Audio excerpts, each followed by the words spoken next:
మనం పనిచేద్దాం. ఖచ్చితంగా కాంగ్రెస్ ను బొందబెట్టాలి. పోచారం శ్రీనివాస్ రెడ్డి గారు దేవుని మీద ఒట్టేసి ఏదైతే మాట తప్పిండో, తెలంగాణ తిరుమల కేసీఆర్ గారు ఇచ్చిన నిధులతో ఆ రోజు కేసీఆర్ గారు స్వయంగా వచ్చి తెలంగాణ తిరుమలలాగా డెవలప్ చేస్తా అంటే బ్రహ్మాండంగా కోట్లాది రూపాయలు నిధులు ఇచ్చిండు. ఆ రోజు ఏం చెప్పిండు ఆ పెద్ద మనిషి? నీ బొందిలో ప్రాణం ఉన్నంత వరకు మీతోనే ఉంటా అన్నాడు. మరి అలా ఏమైంది? ఏం అవసరం వచ్చింది? దేవుడి మీద ఒక రేవంత్ రెడ్డి ఒట్లు పెట్టి మోసం చేస్తాడు అనుకున్నా. పోచారం గారు కూడా మోసం చేసిండు.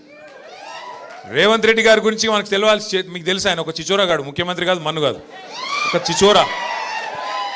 ఏం మాట్లాడతాడో తెలియదు, ఎప్పుడే ముడతాడో తెలియదు, ఎక్కడేం మాట్లాడాలో తెలియదు. ఒక చిచోరాగాడు మన కర్మ బాగలకి అలా ఈ రాష్ట్రానికి ముఖ్యమంత్రి అయిండు. ఢిల్లీకి మూటలు పంపుతాడు, నెలకు ఒకసారి పోతాడు, రెన్యువల్ టప్పా వేయించుకుంటాడు, వస్తాడు. ఆయనకి ఇంకేం ఎరకలేదు కదా, ఒకటే ఎరక.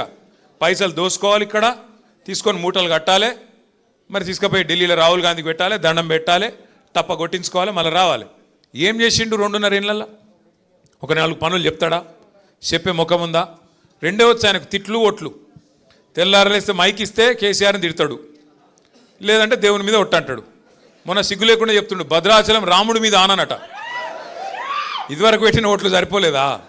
ఇదివరకు పెట్టిన ఓట్లు దేవుళ్ళ మీద పెట్టలే. అప్పుడు రుణమాఫీ చేస్తా, 2 లక్షలు రుణం మాఫీ చేస్తా అని చెప్పి ఆడ దేవుడు ఏ ఊరికి పోతే ఆ ఊరి మీద దేవుని మీద ఒట్టు పెట్టిండు. భద్రాచలం పోతే రాముని మీద ఒట్టు, యాదగిరిగుట్ట పోతే లక్ష్మీనరసింహస్వామి మీద ఒట్టు, అటు అటు మన ఆలంపూర్ పోతే జోగులాంబ మీద ఒట్టు. ఇప్పుడు దేవుళ్ళందరూ తలకాయ పట్టుకున్నారట, వీడెక్కడ దొరికిండ్రా మాకు మాయమడబడ్డాడని. అంటే మాటలు కోటలు దాటుతున్నాయి కానీ పనులు మాత్రం చేతులు దాటుతలేవు. ఇవాళ కోట చేతులు కూడా దాటుతలేవు, కడప దాటుతలేవు. అంటే వాస్తవం ఏంది అంటే ఈ 2.5 ఏళ్లలో ఏం జరిగింది అంటే, వాస్తవం కేసీఆర్ గారి ప్రభుత్వంలో రైతుకు కడుపుల సల్లగదలకుండా అన్నీ మీరు ఎక్కడున్నోళ్ళకి అక్కడికే వచ్చేది. యూరియా అది ఇది కాదు, ఒక యూరియా మాట్లాడుకుందాం పట్టు. ఎట్లుండే యూరియా కేసీఆర్ ఉన్నప్పుడు? ఆటో అన్నకో ఆటో తమ్ముడికో ఫోన్ కొడితే పొలం కాడికి యూరియా వస్తుంది, కరెక్ట్ అని చెప్పేది కాదా? ఇవాళ ఏంది పరిస్థితి? షాపుల ముంగట మళ్ళీ బాగుందా లైన్లు? యాపులు బాగున్నాయా? షాపులలో ఉన్నాయా యూరియాలు? ఇప్పుడు యాప్ పెట్టినరు, యాప్లో యూరియా ఎట్లా దొరుకుతుంది? షాపులు ఉంటేనే కదా. షాపులనే లేకపోయా, షాపులు ఎక్కడ లైన్లు కనబడతాయేమో అని చెప్పి యాప్ అని డ్రామా. లేదాడ యూరియా లేదు, యూరియా తెచ్చే తెలివి లేదు, రైతు బంద్ చేసే ముఖం లేదు. కరెంట్ చక్కగా వస్తుందా? ఎన్నిసార్లు కట్ అవుతుంది రోజుకు? మళ్ళీ మోటార్లు కాలడు షురు అయిందా లేదా? మోటార్లు కాలుతున్నాయా? ఆఖరికి ధాన్యం అమ్ముకుందామంటే సంచులు దొరుకుతున్నాయా? సుతిలన్నీ ఇస్తుండ వాడు, కనీసం సంచులన్నీ ఢిల్లీకి పంపుతుండదు. మనకెరికే బిజీగా ఉన్నాడు, ఢిల్లీకి పంపుట్లా సంచులు దొరకాయి. ఈడ సుతులు కూడా ఇస్తలేడు కనీసం. రైతు బంధు 4 సార్లు ఎగ్గొట్టిండు, యాదుకున్నదా లేదా? అది కూడా మర్చిపోయారా? మరి ఇవన్నీ మర్చిపోయి మళ్ళీ పోచారంను గెలిపిద్దామా? బాన్సువాడలా కేసీఆర్ను మోసం చేసింది మర్చిపోదాం, రైతుకు వెన్నుపోటు పొడిచింది మర్చిపోదాం, రైతు బంధు 4 సార్లు ఎగ్గొట్టింది మర్చిపోదాం. ఇవన్నీ మర్చిపోయి రేవంత్ రెడ్డిని కాంగ్రెస్ను మళ్ళీ గెలిపించేంత చైతన్యం లేదా మనకు బాన్సువాడలా? వాళ్ళు ఊహించుకుంటున్నారు రేవంత్ రెడ్డి ఆయన పార్టీ వాళ్ళు ఏమని, ఆఖరి 6 నెలలకు మళ్ళీ ఏదో కళ్ళబొల్లి కబుర్లు చెప్పి ఏదో కథలు చెప్తే మళ్ళీ ఆగమవుతారు. అమాయకులు తెలంగాణ గ్రామీణ ప్రాంతాల్లో ఉండే రైతులు ఒకసారి మోసం చేసినాం, మళ్ళా మోసం చేస్తాం అని చెప్పి నమ్మకంగా ఉన్నాడు. ఇవాళ 2 లక్షల రుణమాఫీ చేస్తా అన్నాడు.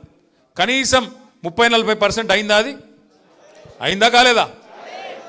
వాస్తవంగా నేను అడిగిన ఆయన అసెంబ్లీలోనే, అయ్యా రేవంత్ రెడ్డి గారు అక్కడ ఇక్కడ కాదు, నీ సొంత ఊరు కొండారెడ్డిపల్లె, ఆడికంటే ఆడిపోతాం, లేదా నీ నియోజకవర్గం కొడంగల్, ఒక్క ఊర్లో చూపెట్టు అన్నా, ఒక్క ఊర్లో చూపెట్టు 100% రుణమాఫీ అయినట్టు నేను రాజీనామా చేసి శాశ్వతంగా పోతా అని చెప్పిన.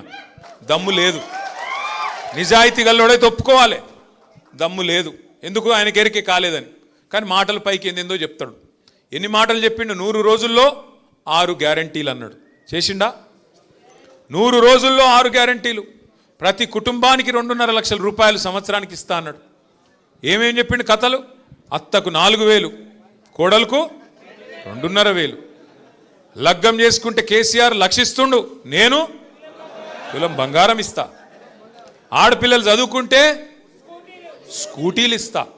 రైతుకు రైతు భూ యజమాని మాత్రమే కాదు, కౌలు రైతుకు ఎంత ఇస్తా అన్నాడు ఎకరానికి? ఎంత? 12 కాదురా అయ్యా 15 ఏడున్నర వెళ్ళి 15,000 ఇస్తా అన్నాడు కేసీఆర్. 10,000 ఇస్తే నేను 15,000 ఇస్తా. కేసీఆర్ 24 గంటల కరెంట్ ఇస్తే నేను 48 గంటల కరెంట్ ఇస్తా. కేసీఆర్ ముసలోనికి పెన్షన్ ఇస్తే నేను ముసలవ్వకు ముసలయ్యకి ఇస్తా. చెప్పిండా లేదా? ఒక్కటన్నా చేసిండా? పడ్డాయా? 2,500 పడ్డాయా మహిళలకు? మీకెందుకు పడతాయి? మహిళలకు పడతాయి. మహిళలను అడుగుతున్నారా? తమ్మి ఆగు. పడ్డాయి ఎవరికన్నా మహిళలకు? రైతుకు పడ్డాయా 15,000? రైతుకు 15,000 లేదు. ముసలోళ్ళకు 4,000 పెన్షన్ అన్నాడు. పడ్డాయా? అదే కేసీఆర్ సార్ ఉంటే ఇవాళ ఈ పాటికి ముసలోళ్ళందరికీ 4,000 పెన్షన్ రాపోతుండేనా? వస్తున్నానా రాకపోతున్నా? కేసీఆర్ ఉంటే. కేసీఆర్ ఉంటే కడుపులో సల్లగా కదలకుండా యూరియా వస్తున్నానా లేదా ఇంటికి? కేసీఆర్ ఉంటే అడిగే అవసరం లేకుండా రైతు